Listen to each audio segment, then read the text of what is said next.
Estamos con los doctores Mauricio Cortina y Mario Marrone. Mauricio Cortina es psiquiatra y psicoanalista relacional, miembro fundador de la Red Iberoamericana del Apego. Ha publicado más de 30 artículos y capítulos sobre apego, intersubjetividad y cooperación. Trabaja en la Washington School of Psychiatry, donde dirige el Centro de Apego y Desarrollo Humano. Es profesor del Institute of Contemporary Psychotherapy and Psychoanalysis y del Instituto Mexicano de Sociopsicoanálisis en la Ciudad de México. Y en 2019 ha recibido el premio Jan Bowlby-Meriette. Mario Marrone es psiquiatra, psicoanalista y psicoterapeuta de grupo. Estudió medicina en la Universidad Nacional de Rosario, en Argentina. Se formó como psicoanalista y terapeuta de grupo en Londres y ha trabajado en los ámbitos hospitalarios y privados en Argentina, España, Inglaterra e Italia. Es miembro de la Sociedad Psicoanalítica Británica, miembro fundador y actual coordinador internacional de la International Attachment Network, y tiene publicados 3 libros en español sobre temas relacionados con la teoría del apego.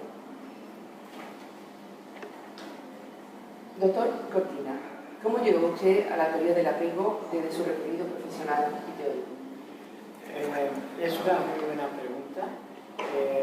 Creo que yo, independientemente de ir a la trilogía de Bowlby, cuando estaba haciendo un curso en la Washington School of Psychiatry, un curso de 3 años de psicoanálisis contemporáneo, y siempre he tenido la visión del psicoanálisis como una disciplina humanista interdisciplinaria que combina un interés en muchos campos afines de la evolución, la psicología cultural, la sociología, junto con la visión profunda que dio Freud sobre la mente humana.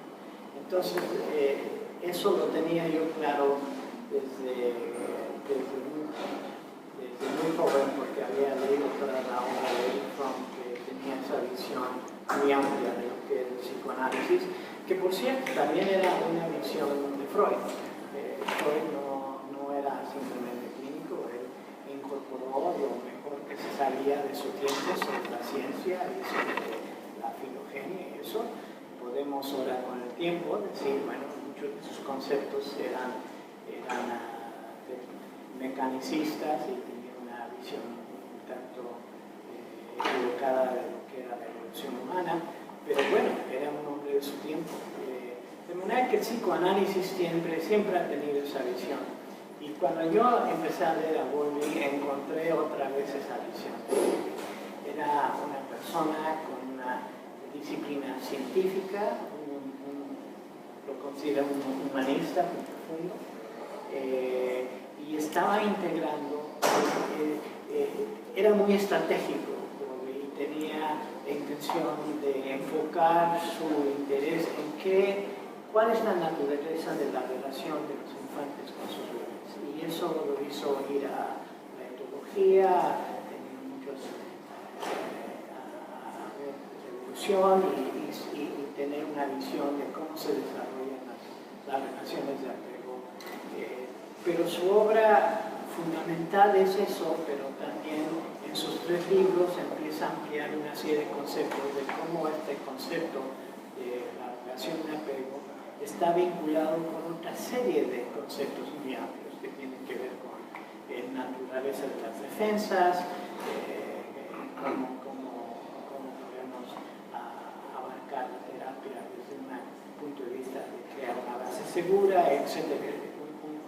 Un reenfoque, como Mario ha dicho, de conceptos de ansiedad, etcétera, etcétera. De manera que eso para mí era altamente atractivo.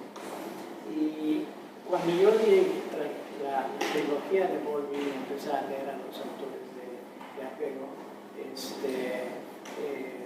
le dije al director del curso, oye, me parece increíble que no estemos leyendo, que no esté Bowlby en el currículo de la Washington School of Psychiatry.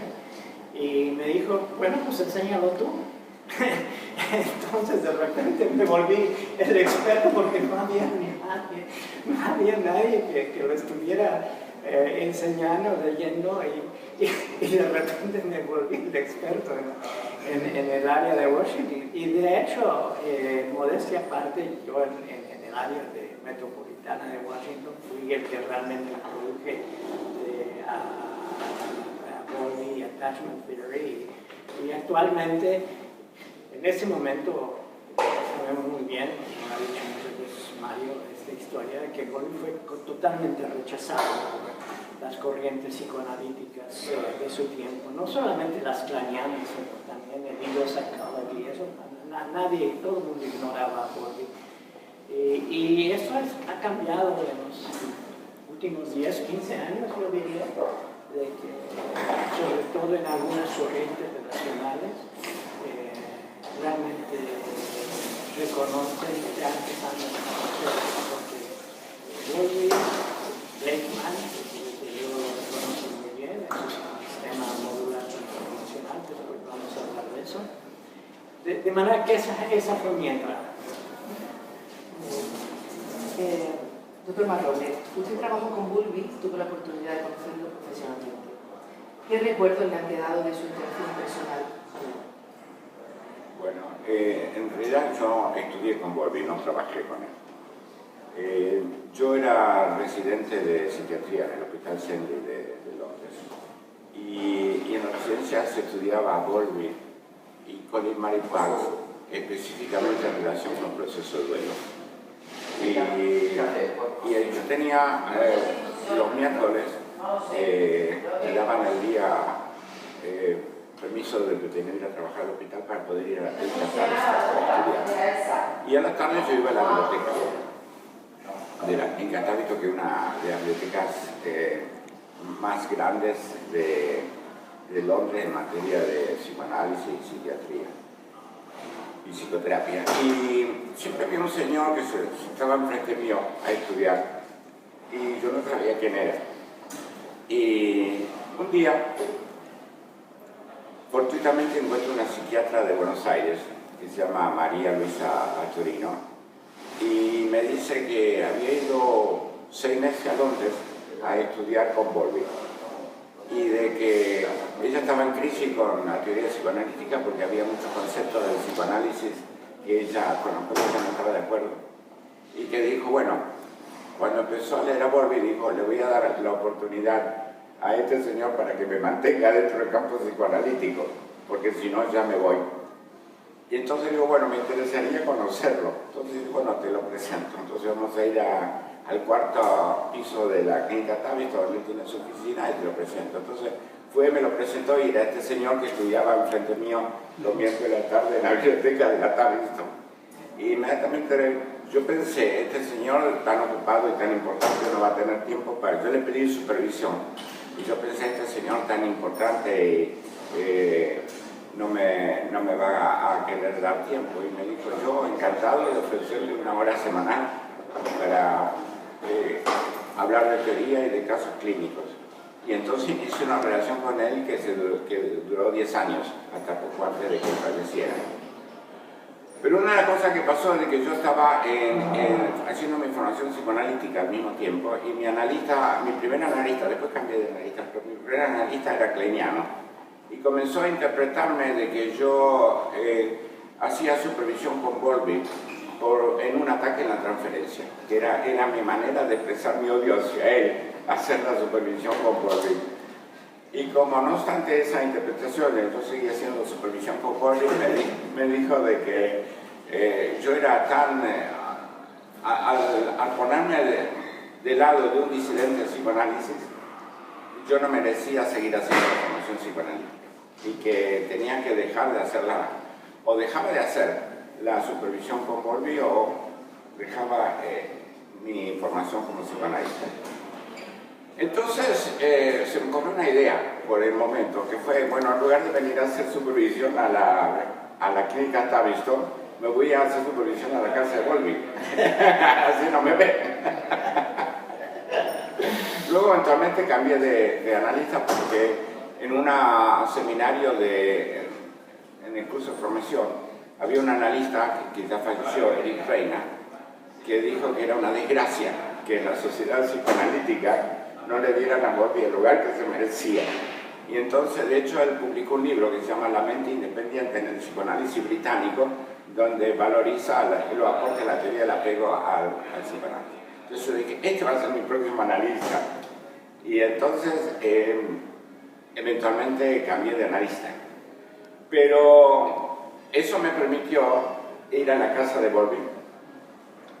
Y yo llegaba ahí, tenía una mesa muy grande, siempre tenía una casa muy grande, una mesa llena de papeles, de artículos, de libros, estaba siempre estudiando, leyendo, y su mujer Úrsula venía y me traía té con bollería y me hacían sentir como parte de la familia.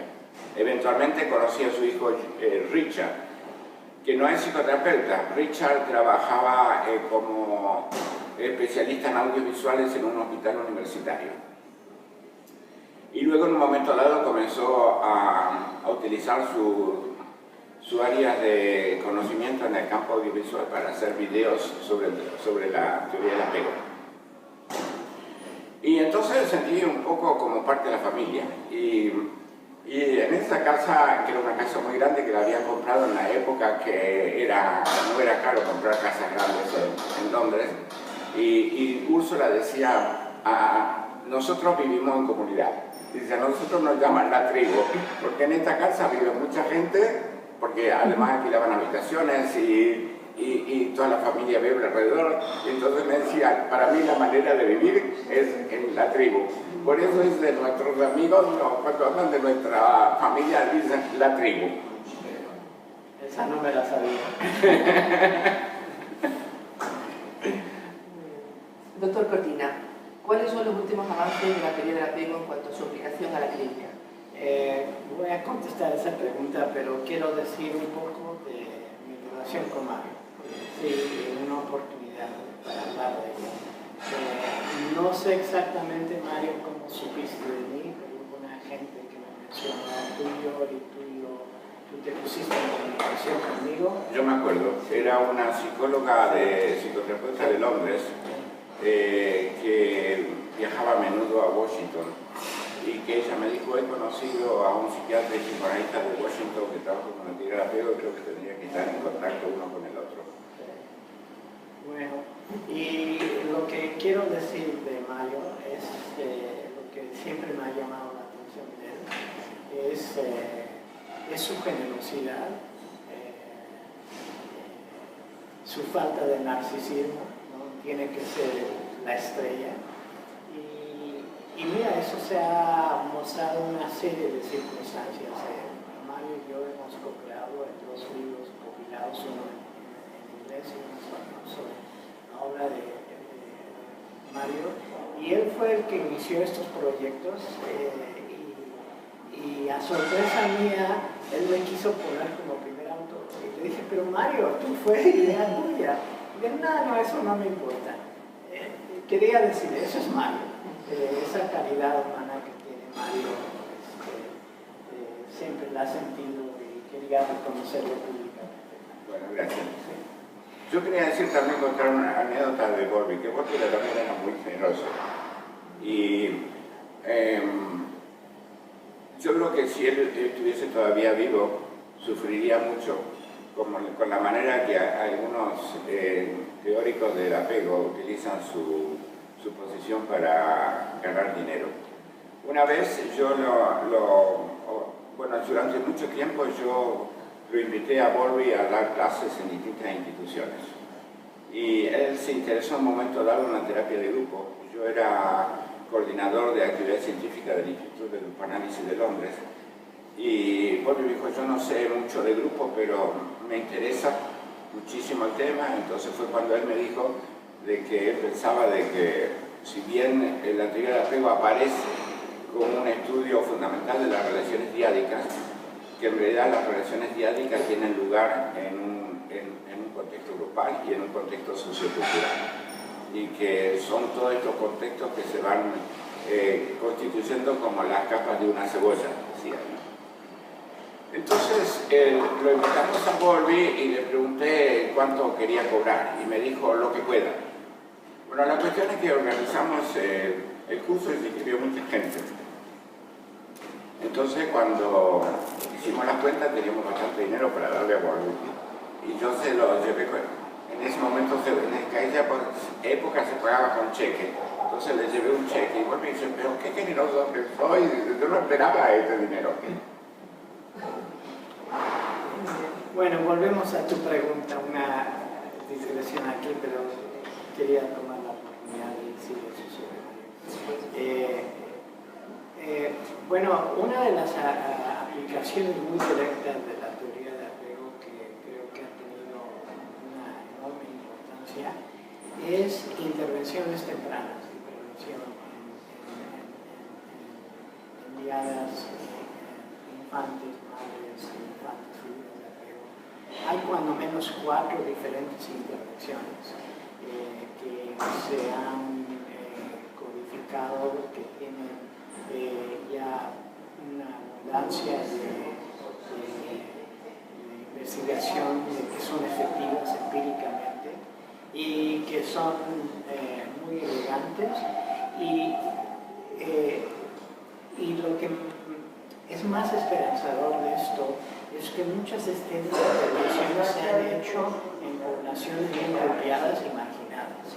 Entonces, algunas de las intervenciones son hechas en casa, hay veces con 10, 15 sesiones, y enfocándose en lo que hemos aprendido de la teoría de apego y las comunicaciones maternas e infantiles para incidir en eso y ayudar a las madres a tener una mayor responsabilidad con sus infantes. Esa es una explicación muy directa de la teoría de apego y que tiene un impacto social muy grande.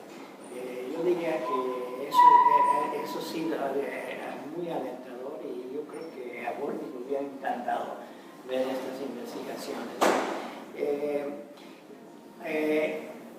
También hay el trabajo que es muy interesante de Sue Johnson. Sue Johnson es una terapeuta de Canadá, creo que no sé si es de Toronto, tal vez esté equivocado, que ha escrito bastante investigado sobre intervención en parejas, enfocado en el apego. Sobre todo se enfoca en reparaciones en las parejas y cuando hay deslealtades o cuando hay betrayals de las parejas, es una forma muy efectiva de enfocarse en aquellas comunicaciones de la pareja y ver cómo reparar el sentimiento de haberse sentido abandonados y arrojados de su pareja, porque como sabemos muy bien, las parejas también, como decía Volvi, el apego no solamente es cuestión que se ve entre las madres y niños, es una cuestión que se ve desde la cuna hasta la tumba, y todos tenemos relaciones de apego, cierto, más simétricas como adultos, pero definitivamente en una relación de pareja sana hay una reciprocidad en que nos apoyamos y en eso incide el trabajo de Sue Johnson. También tiene investigaciones que han demostrado la efectividad de esta intervención y bueno, finalmente después de años de ser ignorado dentro del campo psicoanalítico, mucho de la aportación de Volvi está empezando a usarse para intervenir clínicamente en crear una base segura en explorar en la terapia, en estudiarlas como una aportación importante de Mario, las constelaciones representacionales que se van dando como una relación, como un efecto de las relaciones tempranas que se van representando, internalizando. Un concepto muy importante que creo que es de enorme utilidad es cómo se regula las relaciones con las figuras de apego y el efecto de ese efecto regulador, ya sea seguro, inseguro y desorganizado. El descubrimiento del apego desorganizado y su asociación a estados disociativos, el poder reconocer muchas veces madres que han tenido un apego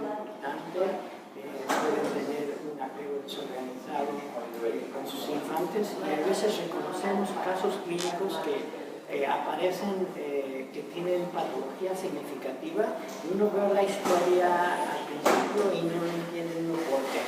Y si uno está pensando, bueno, no podrá haber habido algo en la historia de esta madre, de esta figura de apego que la afectó en su desarrollo, y muchas veces encontramos que sí, resultó que la madre había perdido un niño antes y había un duelo no resuelto, y eso predispone una desorientación. De manera que hay una serie de conceptos muy ricos que la teoría de apego nos ayuda para entender el proceso clínico. Yo generalmente les digo, enseño clínica a los terapeutas, es que una manera de especificar qué tan útiles son las teorías es que las teorías son importantes en la medida que nos permiten ver cosas que de otra manera no veríamos, ¿sí? Y como decía Kurt Lewin, no hay nada tan práctico como una buena teoría, ¿sí? Y la teoría de apego nos ha abierto los ojos a muchas cosas que de otra manera como clínicos no veríamos. Y esa es una de sus muchas aportaciones de gran importancia. Ahora me acordé, Mauricio, el nombre de la psicóloga y psicoterapeuta británica que nos puso en contacto. Se llama Jackie Levitsky. Ah, sí, Jackie, sí, ya me acuerdo, sí, que me entrevistó, sí, Jackie Levitsky. He perdido contacto con ella, no sé. Pero yo también. Yo la he estado buscando en Google, la he estado en Facebook y no encuentro rastro de ella. Muy bien, doctor Marrone. ¿No considera que a veces se traslada directa y linealmente lo que se conoce del vínculo temprano a los vínculos adultos, que son mucho más complejos y diversos? Yo de acuerdo, sí. Si nosotros leemos el libro de Alan Shufre, Development of the Person, el desarrollo de la persona, donde él hizo un estudio longitudinal de seguimiento de un grupo numeroso. 180 de una población pobre. Sí, desde la infancia hasta la... Tienen 36, 37 años, ya están teniendo hijos y se están estudiando las relaciones con los hijos. Sí. Es un estudio longitudinal fantástico. Y lo que va demostrando él es la complejidad. La complejidad. Es decir, hay factores predictores, predictores se dice en castellano, pero no son deterministas, es decir, hay una serie de factores que van influyendo sobre el desarrollo y el funcionamiento de la persona. Y un concepto muy fundamental de Alan Saruf, que a mi manera de ver es uno de los contribuyentes más importantes de la teoría de apego con este estudio longitudinal, es que la psicopatología y la normalidad son producto del desarrollo. ¿Sí? Y dos, que lo que es predictor no es un solo factor, sino toda una serie de factores que se dan en el desarrollo. De manera que, por ejemplo, si el único factor de riesgo, una manera de enfocar el desarrollo es pensar en esta visión de que hay factores de riesgo y factores protectores. Y esta combinación de factores de riesgo y protectores que se dan durante el transcurso del desarrollo, ¿qué es lo que predicen?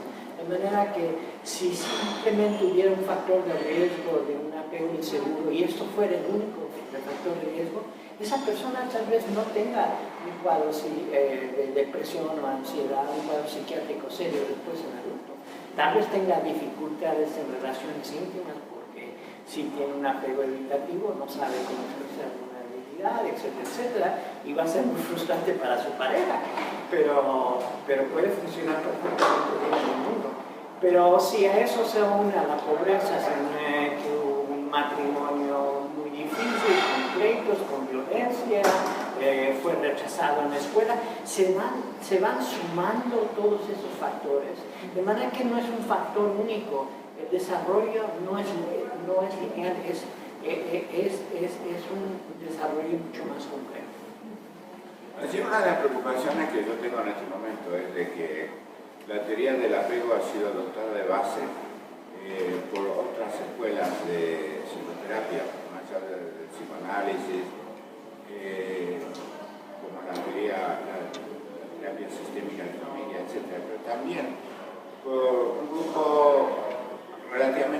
heterogéneo de autores que publican en Estados Unidos con la editorial Norton y que entre los cuales se puede contar la terapia sensorio-motriz, por ejemplo, el EMDR, y utilizan la teoría de apego, pero yo he tenido contacto con muchos de estos terapeutas que utilizan esta teoría, que utilizan esta técnica y que dicen que se basa en la teoría de apego, pero el conocimiento de la teoría del apego es muy deficitario.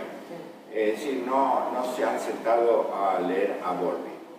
Incluso lo mismo ocurre en Inglaterra tenemos un grupo de gente que actualmente dicen que trabaja con un abordaje psicoanalítico basado en la teoría del apego, pero yo he dado seminarios para ellos y no han leído a Bowlby.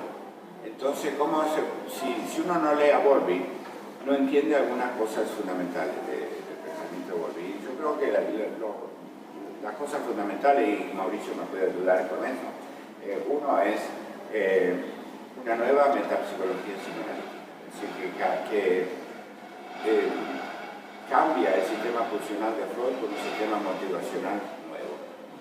Con ello pierde relevancia el concepto de complejo de Edipo y su participación en la generación de psicopatología y pierde relevancia el concepto de pulsión de muerte. Luego ve al funcionamiento psíquico como una organización basada en los sistemas de control cibernética, con módulos que se activan o se desactivan de acuerdo a ciertos factores precipitantes o desencadenantes. Y si no tenemos esos conceptos, yo creo que no vamos a poder aplicar la teoría del apego al trabajo clínico. Y como decías, Mario, es una teoría nueva de motivación que sustituye la... Y es un modelo de desarrollo nuevo, porque para entender el desarrollo tenemos que estudiar la normalidad, qué es un desarrollo normal, qué es un desarrollo psicopatológico. Y es una nueva manera de ver el desarrollo como vías de desarrollo, no como una fijación en una etapa oral, anal, elíptica o a la madre de simbiosis, individuación y que queda uno atorado ahí. No, es mucho más complejo. No es que no haya tareas de desarrollo importantes, sino que una vez que uno entiende el desarrollo como vías de desarrollo, algunas que se centran más en adaptaciones que son más congruentes con un desarrollo más integral de la personalidad y otras que se desvían de eso, se tiene una visión completamente diferente del desarrollo y esto tiene una aplicación clínica muy directa. Así es que también es un modelo de desarrollo totalmente nuevo que propone Bowlby y yo diría que eso es parte de este paradigma revolucionario del que hablamos Mario y yo, que ha transformado la manera de pensar en el psicoanálisis. Claro, porque una de las cosas que hace Bowlby es reemplazar el concepto de desarrollo liminal por el concepto de developmental pathways, que sería, en castellano sería camino del desarrollo, que es un concepto totalmente diferente. Y la otra cosa es también con respecto, por ejemplo, a la idea que tiene el pensamiento kleiniano con respecto al desarrollo, y que habla de una etapa depresiva, una etapa esquizoparanoide. Bowlby me dijo un día, dice, ¿cómo puede ser que utilicemos términos tomados de la psicopatología para describir el desarrollo psicológico normal? O sea que otra de las cosas que hace Bowlby es eliminar conceptos o palabras tomadas de la psicopatología para describir el desarrollo psicológico normal. Y uno de los motivos por el cual muchos de estos conceptos que se utilizan en psicoanálisis con respecto al desarrollo temprano utilizan términos de tomar la psicopatología es porque quienes enunciaron estas teorías trabajaban con poblaciones clínicas. Y Bowlby dice, para poder desarrollar una teoría de desarrollo necesitamos también trabajar con poblaciones no clasificadas. Muy bien. Doctor Marrone, en las consideraciones representacionales de la teoría del apego, ¿qué hay de la teoría de las relaciones de objeto y de su planteo de múltiples configuraciones de relaciones objetales? Bueno, yo no utilizo la palabra objeto ni relaciones objetales porque cuando se habla de objeto realmente estamos hablando de otra persona. Y cuando hablamos de objetos internos estamos hablando de la representación interna del otro y de la relación con el otro. Es raro, perdón que te interrumpa, Sí. a mí siempre me ha parecido muy raro de que hablemos de las personas con un término de objetos. Es una reificación. Entiendo por qué metapsicológicamente de dónde viene eso, de que el objeto de la pulsación, la pulsación tenía un objeto. Pero de todos modos, me parece, perdona que me interrumpa la pregunta, si vamos a comunicarnos con el público, tenemos que utilizar un lenguaje que entienda. No estos lenguajes estereotipados que solamente lo entienden los miembros del clan, los lacanianos, los bregnianos, que tienen su propio lenguaje. Si queremos que el psicoanálisis tenga un impacto social, tenemos que hablar en un lenguaje que se entienda y no estos lenguajes que ofuscan y que ayudan a los clanes a mantenerse en su propio mundo. Mario y yo somos muy críticos de todos estos clanes psicoanalíticos y es algo que Bowlby tenía una mente científica y abierta, y esa mente científica desgraciadamente no lo tiene muchos psicólogos. Sí, un día yo fui a su televisión con Bowlby y le digo que estoy tratando de entender un libro de psicoanálisis. Y Bowlby leía muchísimo y era un erudito realmente, ¿no? Y cuando yo iba a mencionar a un autor, inmediatamente sabía de quién estaba hablando.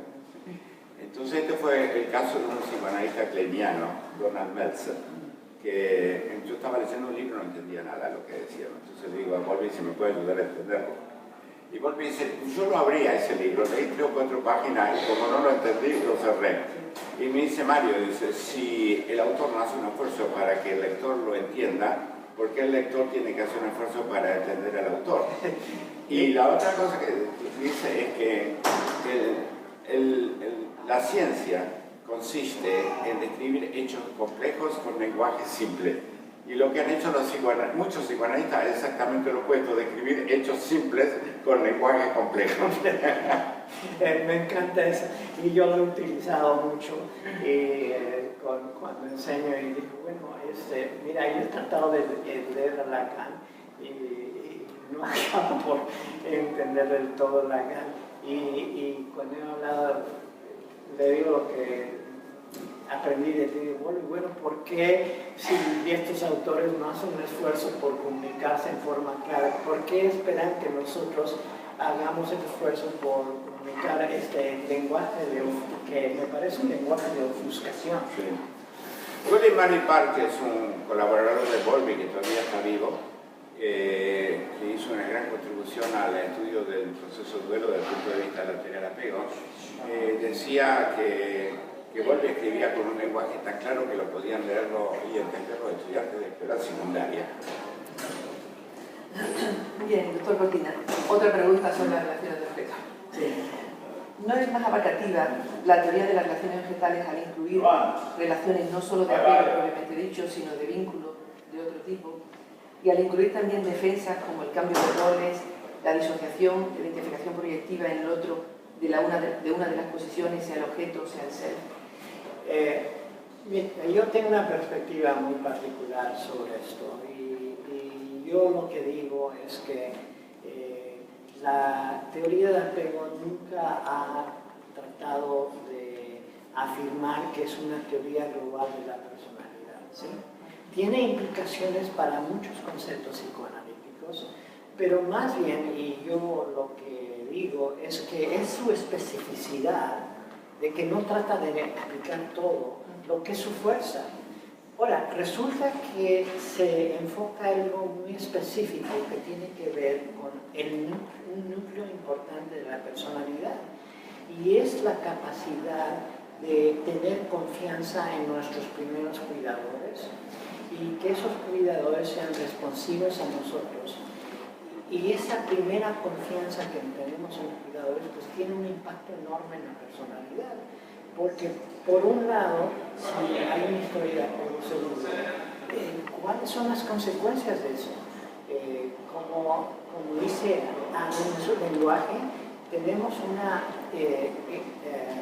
manera implícita de esperar bien, inconsciente, esperamos bien. Yo he tenido respuestas sensibles y cooperativas y eso las he representado, las he internalizado. Entonces yo llevo en mis relaciones futuras esa confianza básica y esperar bien de los demás.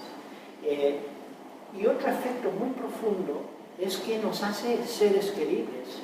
Yo fui una persona en que mis figuras de familia fueron atentas, se cuidaban de mí, eran sensibles. Luego yo soy un ser querido. Y mucho de lo que vemos en la patología es que la gente no se siente querible, no se siente que puede expresar vulnerabilidades, no tiene confianza en los demás, de manera que empieza a tener repercusiones muy amplias.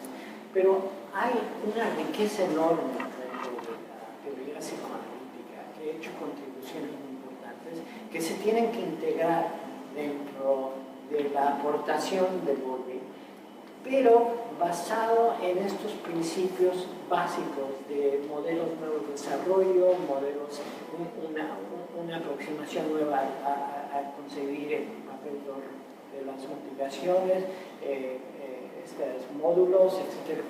Toda esta nueva concepción de Bowlby que se integra muy bien con muchas otras aportaciones muy importantes para crear una teoría más amplia, de manera que yo creo que lo que diría es que la teoría de apego es un muy buen lugar donde buscar esa integración. ¿Sí? Otra pregunta para el doctor Cortina. ¿Qué lugar tiene la teoría del apego, el conflicto y la agresividad? Bueno, es muy buena pregunta porque no es cierto que la teoría de apego no sea una teoría que no tenga una concepción de conflicto. Primero, el conflicto es básico de todas las relaciones humanas. Aún la relación más segura, más armónica va a tener conflictos. ¿Sí? No debemos de idealizar que una relación de apego seguro quiere decir que es garantía de salud mental, porque no lo es. Sí, nos ayuda a poder manejar mejor conflictos personales.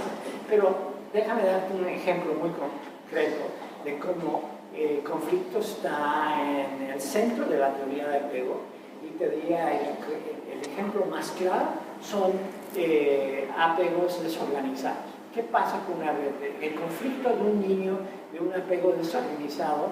Es miedo sin solución. Yo estoy buscando en ti una respuesta cuando estoy acongojado, cuando necesito ser consolado, pero si tú eres una persona que me asusta o que me maltrata o que está traumatizada, yo tengo un conflicto enorme contigo, porque por un lado estoy buscando tu aceptación, que me ayudes, pero por otro lado te tengo miedo. ¿Sí? Entonces son dos impulsos totalmente opuestos que desorganizan. ¿Sí? De manera que no es cierto que no esté conflicto en medio de la teoría de apego, está ahí en forma muy clara. ¿Cuál era el otro elemento? La destructividad. La agresividad. Bueno, esto es un tema muy amplio. ¿Qué es lo que nos hace un animal con este genio para el bien y para el mal? Creo que la teoría de apego aporta algunos conceptos que podría uno para empezar a ayudar a la destructividad humana, pero mira, un aspecto de ello es si tenemos figuras de apego que han sido crueles o sádicas o con nosotros muchas veces nosotros vamos a hacer con los demás lo que ellos hicieron con nosotros.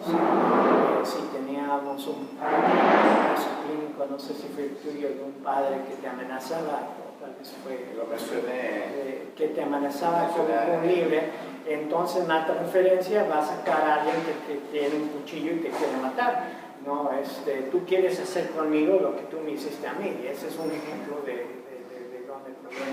Lo que sí está muy claro es que si queremos estudiar la destructividad, no podemos decir que simplemente es una herencia filogenética de nuestro instinto de muerto de agresivo. Esa es una explicación demasiado sencilla. La destructividad tiene muchísimos orígenes en el desarrollo, en las culturas, en la historia, y es un tema mucho más amplio que ninguna teoría psicoanalítica puede explicar totalmente el fenómeno de la destructividad. Sí, yo agregaría que un factor que incide mucho sobre la destructividad humana es la transmisión intergeneracional de trauma. Y que tanto el trauma dentro de la familia como el trauma sociopolítico son factores que se transmiten intergeneracionalmente.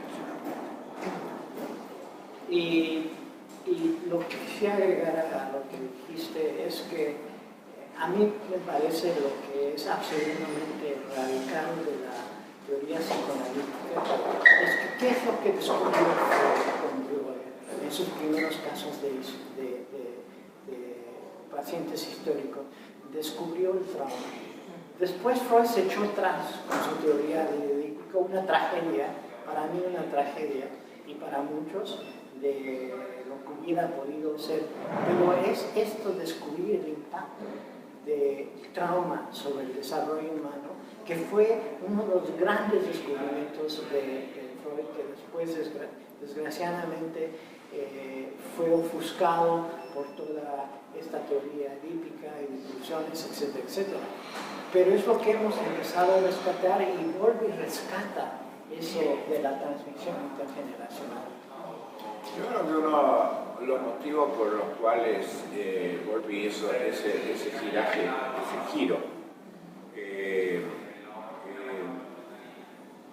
restándole importancia al trauma, fue en parte por situaciones sociopolíticas que él vivía en Viena, pero en parte también porque muchos analistas, creo, llegan al psicoanálisis como una manera de elaborar sus traumas infantiles.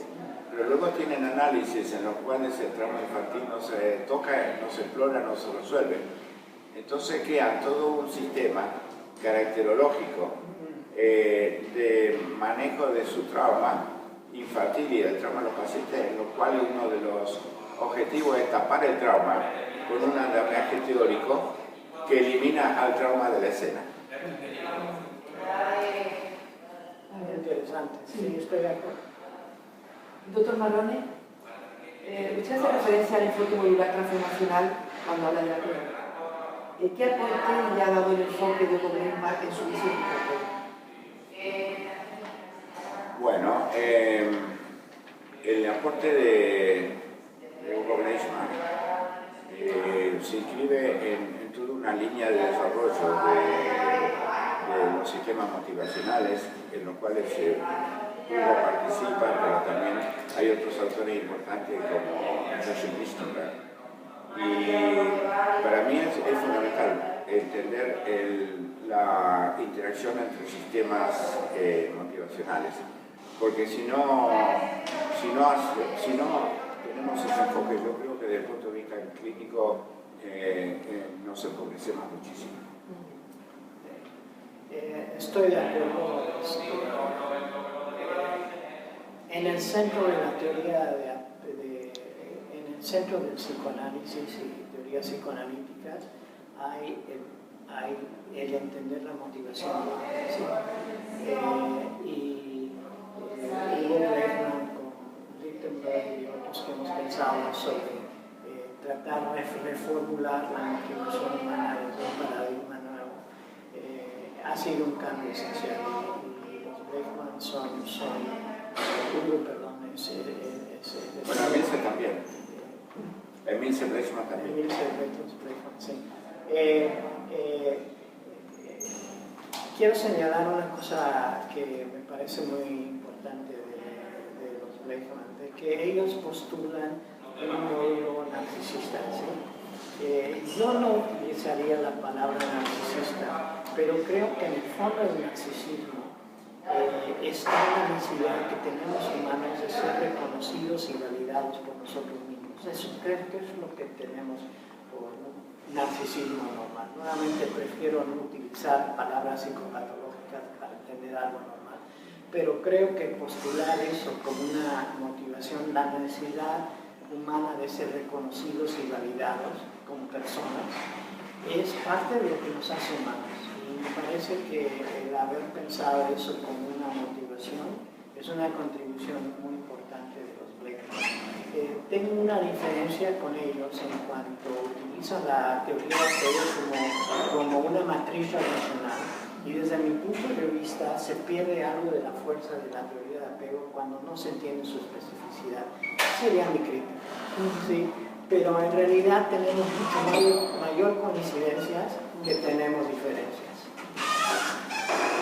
Yo creo que, y me tienen que corregir si me equivoco, que el motivo por el cual Hugo habla de narcisismo es porque toma el concepto de narcisismo de Kohut, que Kohut pensaba que el narcisismo es parte de una necesidad normal del ser humano y que luego se transforma en narcisismo patológico cuando esa necesidad no está satisfecha a través de la respuesta empática o de objeto del self de los progenitores. Qué bueno que lo mencionas, y obviamente esa es una gran contribución de Kohut, pero nuevamente yo preferiría hablar con un lenguaje más directo. ¿Sí? Yo por eso yo no utilizo la palabra narcisismo. Cuando publiqué con Nicola Damo en el libro Attachment and Intersubjectivity, Apego y Intersubjetividad, que es un libro que publicamos en inglés, tomamos el concepto de narcisismo Bleichmann, pero le damos el nombre de necesidad de afirmación y validación. Y creo que es más claro. No se me había olvidado eso, pero estamos absolutamente de acuerdo. Es la manera de cómo llamar el narcisismo normal, es esa necesidad que tenemos todos. Y de hecho hay muchísimas patologías en las que hay una relación compleja con diferentes patrones de apego, donde esa necesidad de ser reconocido y validado es el núcleo de la psicopatología. Yo tengo pacientes que dicen que crecieron en un ambiente familiar en que eran invisibles. Y hay veces eso es dificilísimo de entender, porque son familias normales, que si uno las ve desde afuera, funcionan perfectamente bien, pero por dentro los padres no eran capaces de poder afirmar, de poder ver a los niños como seres independientes, y el efecto devastador que tiene esa negligencia hay veces más grave que un abuso físico o sexual. Yo lo he visto clínico. Los efectos pueden ser muy profundos. Doctor Marrone, ¿qué podríamos hacer los psicoanalistas y la teoría del apego frente a la divulgación que en este momento es masiva como dogma de un estilo de crianza específico al que se le llama crianza de apego? Bueno, voy a contar una anécdota. Hace 2 años atrás, bueno, yo había estado en Colombia hace aproximadamente 3 años y estuve en contacto directo con una psicóloga una persona que del campo sí. De hecho no era psicóloga, tenía una formación en teología, pero era una de las personas que hablaba de teoría del apego y de crianza de apego. Y lo que yo noté era de que ella era una mujer divorciada que tenía un hijo de 6 años con quien dormía y a quien todavía le daba el pecho. Y observé algunas cosas que me parecieron emociones muy fuertes.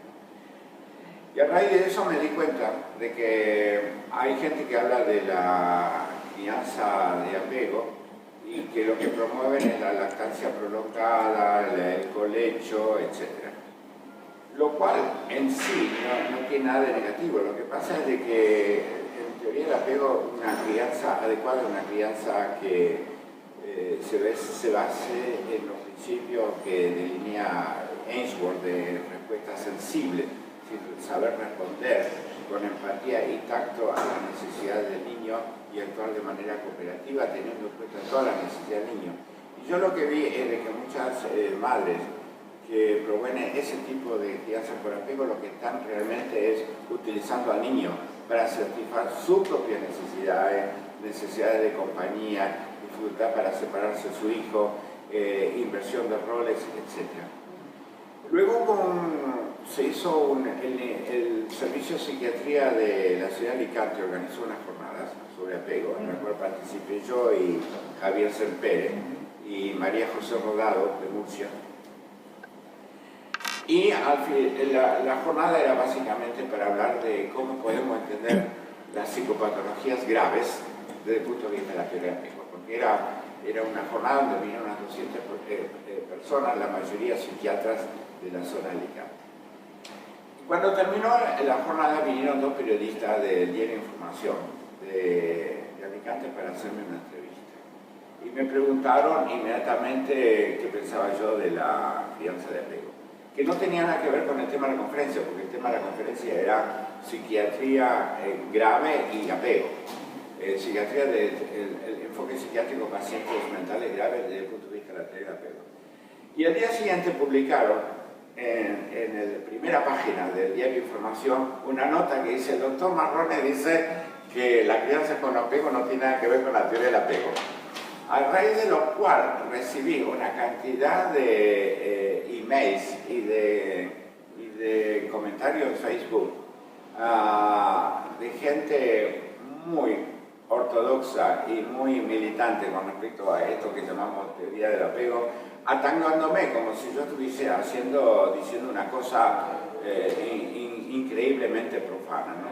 Lo cual me hizo dar cuenta de que detrás de esto del tema de la crianza de apego hay toda una ideología casi religiosa y que tiene poco que ver con la teoría del apego. Pierde de vista la contribución fundamental. Tenemos que reconocer su gran contribución a la teoría del apego, que es la calidad de la relación, no conductas específicas, ni siquiera la proximidad física, porque muchas veces de crianza de apego como que ven que la madre no se debe separar físicamente. Eso es absurdo, eso no tiene que ver nada con la calidad de la relación, ¿sí? De que la proximidad física sí la busca el niño, pero después la proximidad emocional creo que es importante para el desarrollo emocional. Que sí, estoy de acuerdo, es toda una ideología y es como se van deformando ideas. Realmente no se entiende el mensaje de Bowlby y de Mary Ainsworth. Bueno, doctor Cortina y doctor Marrone, ¿qué proyectos profesionales tienen ambos en el futuro próximo? Astrid, empieza tú.